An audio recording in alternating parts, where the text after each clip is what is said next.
So today we're going to be looking at Demon Slayer's early design versus the final design.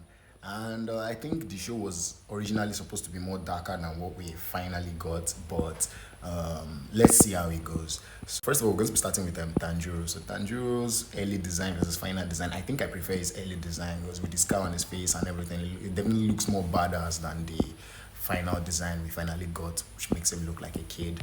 So Nezuko's early design, I do not really see much difference. So I'm just going to go with the final design because the early design actually doesn't have much colors here, but there's no difference.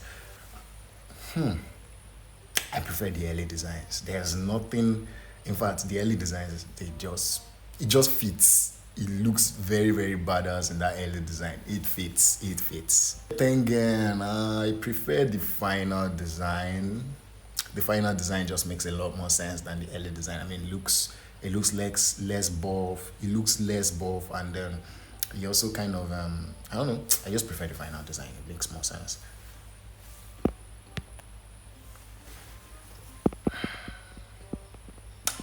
I'm short of words.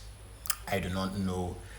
I'm so glad they did not adopt these early designs because Noma is easily one of my like favorite Demon Slayer characters. So imagine talking about beauty and only eating only beautiful stuff, and then you are looking like that.